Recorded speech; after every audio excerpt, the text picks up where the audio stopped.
Join करें studio में barrister Aqeel Malik साहब, वजारत कानून और इंसाफ के मेंबर कौमी असम्बली पाकिस्तान मुस्लिम लीग नून के आप सीनियर रहनुमा। अस्सलाम वालेकुम बैरिस्टर साहब, थैंक यू फॉर जॉइनिंग अस।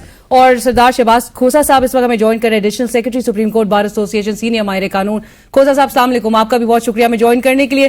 खोसा साहब, गुफ्तगू का आगाज आपसे ही, आपने जो ओपन लेटर लिखा है सर, और ये ओपन लेटर कम वैसे चीफ जस्टिस साहब से मुतालिक एक चार्जशीट ज्यादा नजर आती है, वेरी स्ट्रांगली वर्डेड, जहां पर आप कहते हैं कि जी उनकी खामोशी भी है, उनकी अपेरेंट इनएक्शन भी है in the face of these challenges that raise questions about his commitment to upholding rule of law and protecting the rights of all citizens।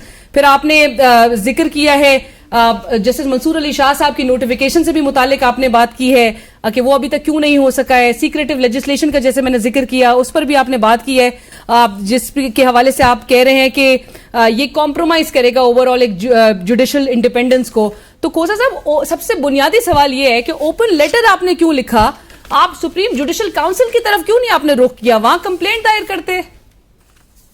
देखें, मेरा मकसद ओपन लेटर का ये था कि मैं अवेयरनेस ये जगा सकूं कि ये सारे जजेस मोहतरम जजेस होते हैं और इनके बारे में हम एक परसेप्शन डेवलप कर जाते हैं कि ये फलां पार्टी के साथ चल रहे हैं, ये फलां पार्टी के साथ चल रहे हैं। आजकल आप देख रहे होंगे कि साकिब निसार साहब, क्योंकि he is retired since long, तो उनके बारे में एक बड़ी खुले आम बात होती है कि जी वो पहले डीजी हमारे एस्टैब्लिशमेंट के साथ मिलकर उन्होंने एक वजीर आजम को फारिग किया और दूसरे वजीर आजम को इंस्टॉल किया। तो मैं बिल्कुल नहीं चाहता कि इस तरह की बातें, हालांकि साकिब निसार साहब के खिलाफ भी कंप्लेंट्स गई थी सुप्रीम जुडिशल काउंसिल में। जी ये तो फिर इसी तरह चलता रहेगा ना जी। तो इन्हीं कयास आराइयों से बचने के लिए, जो कि आजकल बहुत ज्यादा गर्म है, मैं ये गवर्नमेंट को मुतनब्बे करना चाहता था कि आपने जब काजी फायद ईसा साहब का उमर खताब बंदयाल साहब की सर्विस के दौरान 3 महीने पहले उनकी नोटिफिकेशन कर दी ताकि क्लैरिटी रहे और इस तरह की कयास आराइयों से बचा जाए, तो अब भी ये कर लेना चाहिए।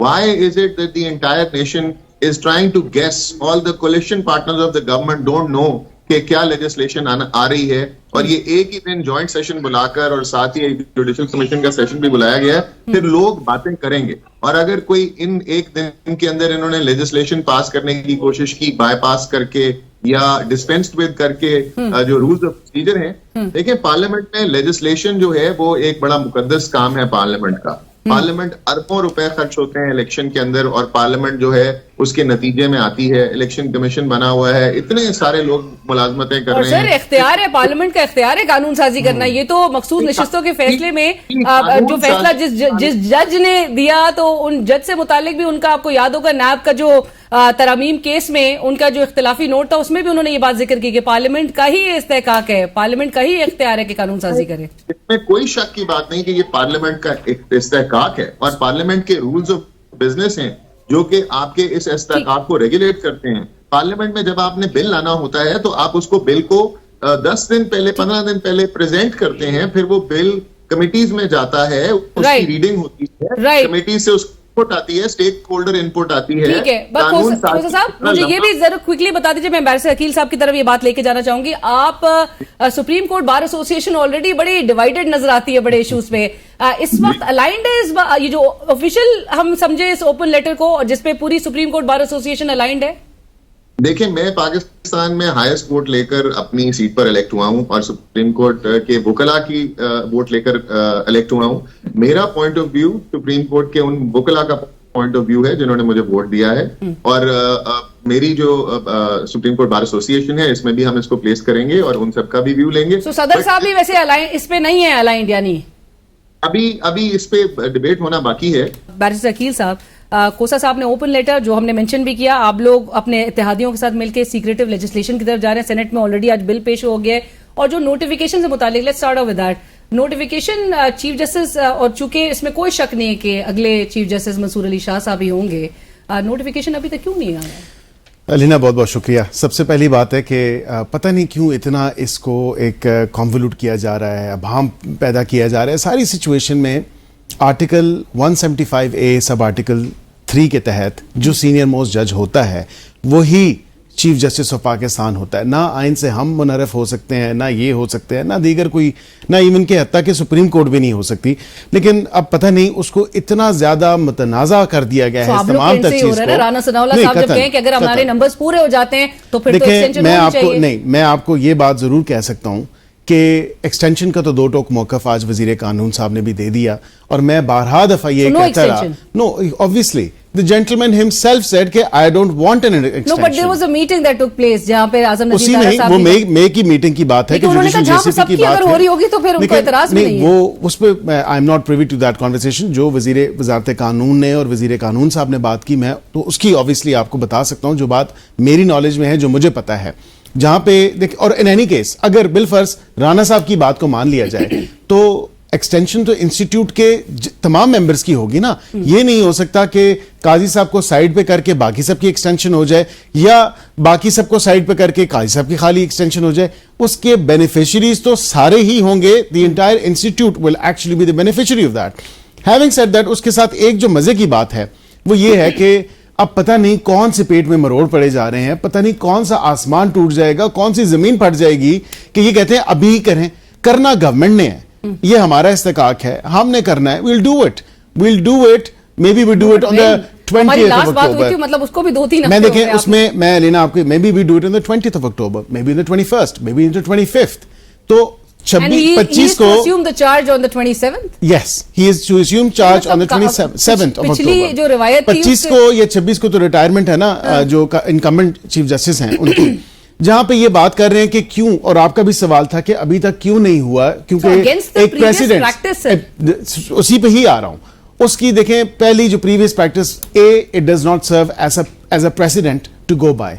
बी जो दूसरी चीज है उसमें यह है कि वहां पे उस टाइम आपको याद होगा असेंबलियां अपनी तहलील की तरफ जा रही थी, डेजोल्यूशन ऑफ पार्लियामेंट था उसकी तरफ जाया जा रहा था, और डेजोल्यूशन ऑफ पार्लियामेंट को देखते हुए बिकॉज असेंबलियां तहलील हो रही थी, केयर टेकर सेटअप आ रहा था and so and so fourth, तो उस वजह से हमने अपने दौरा हुकूमत में समझा कि हम इसको कर देते हैं, और एंड हमारी उस टाइम विजडम में ये बेहतर था कि उस टाइम हमने कर दिया। एंड तो इसमें तो कोई ऐसी बात नहीं, ये तो पता सबको ही होता है, चाहे वो हाई कोर्ट का जज हो, चाहे सुप्रीम कोर्ट का जज हो, कि अगला सीनियर प्यूनी जज यही है या सीनियर मोस्ट जज यही है, इसी ने चीफ बनना है और यही चीफ बनेगा।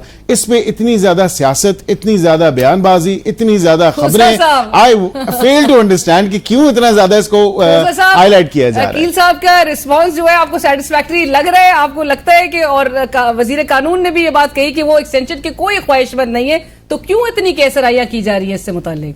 ऐसी कौन सी बात है कि इन्होंने आखिरी दिन तक छुपा कर रखनी है और उसको एक दिन में इंट्रोड्यूस कराकर आगे करना है? क्या कादी साहब जो हैं वो मंसूर अली शाह साहब से बेहतर जस्टिस प्रोवाइड करेंगे? ये एक के उनकी मुद्दत मुलाजमत में एक्सटेंशन की बातें हो रही हैं। अगर ये सारी बातें आप नहीं चाहते तो सिंपली आप एक जो next senior most chief justice हैं उनका नोटिफिकेशन कर दें, क्लैरिटी हो जाएगी। दूसरी बात, अगर आपने जजेस की तादाद बढ़ानी है तो एक प्रॉपरली बिल प्लेस करें, जिस तरह नॉर्मल कानून में किया जाता है।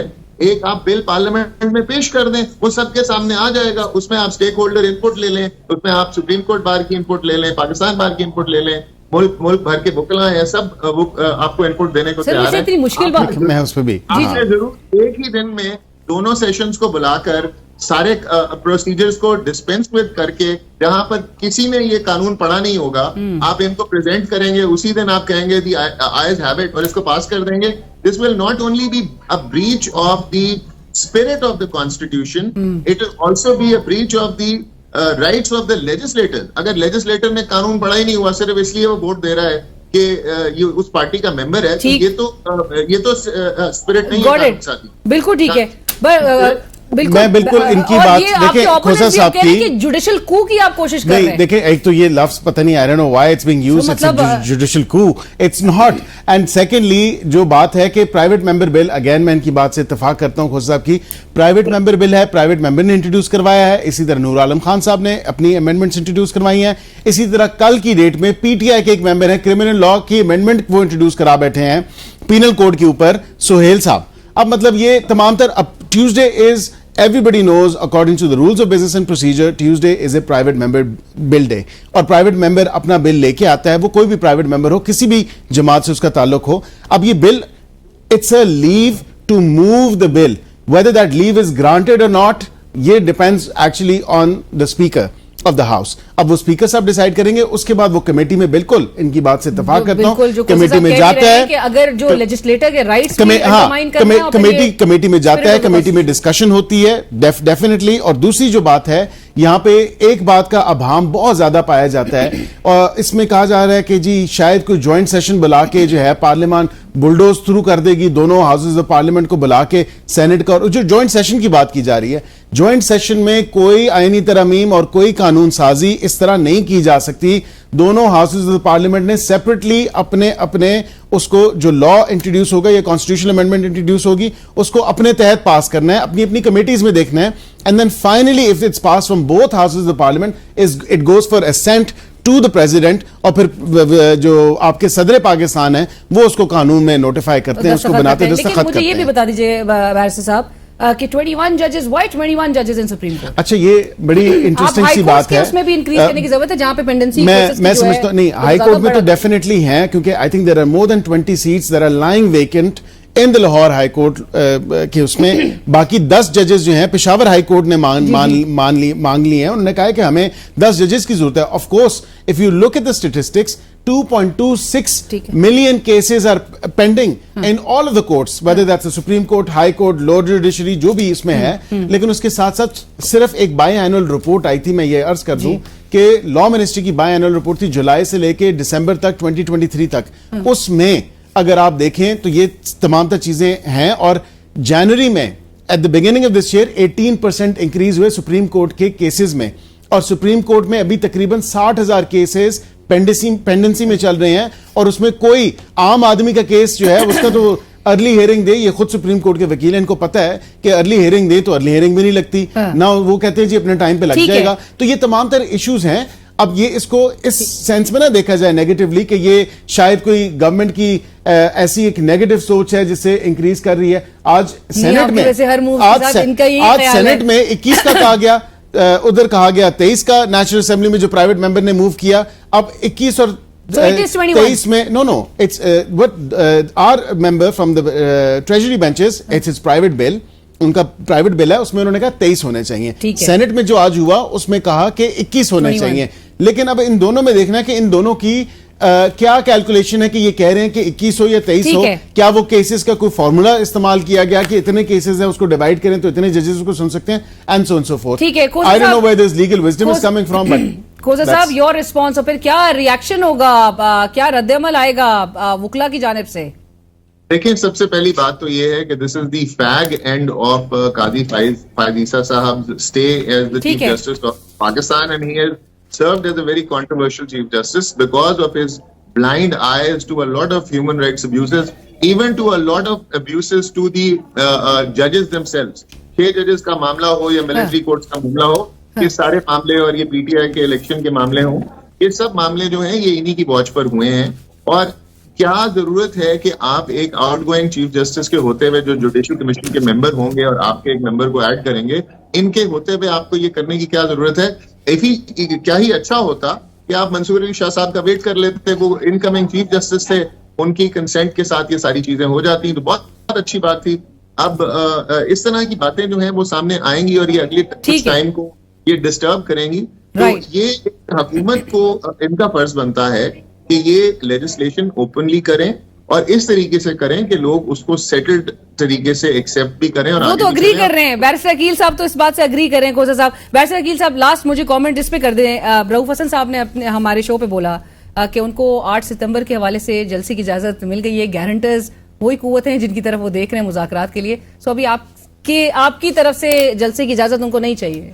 देखिए, वो 40 नुकात हैं जो हमने बताए हैं, वो 40 को 40 नुकात पूरे करने होंगे। जिस जगह पे बताया हुआ, क्या पता जगह भी चेंज हो जाए, ये भी, इस पे भी कोई नहीं कहा जा सकता, बिकॉज ऑब्वियसली उस टाइम के सूरत हाल सिचुएशन, सिक्योरिटी सिचुएशन को देखते हुए, सेंसिटिविटी को देखते हुए बात होगी। बिकॉज 7th को अब ऑल अक्रॉस द कंट्री जो है वो ईद मिलादुन नबी की जो है मुख्तलिफ कॉन्फ्रेंसेस वो भी हैं। They've been given the permission. I am not denying from that, and I agree कि they've been given the permission. I think उनको जलसे की जो है इजाजत कैंसिल नहीं होगी, लेकिन आपके प्रोग्राम से यही कहता हूँ कि ऐन मुमकिन है और ऐन मेरा यकीन है कि ये जलसा खुद ही कैंसिल करके भाग जाएंगे। ये जलसा, थैंक यू, बहुत शुक्रिया बैरिस्टर अकील मलिक साहब, Shahbaz, thank you for joining us. Program की टीम अलीना शकील को इसी के साथ इजाजत दीजिए। अल्लाह हाफिज।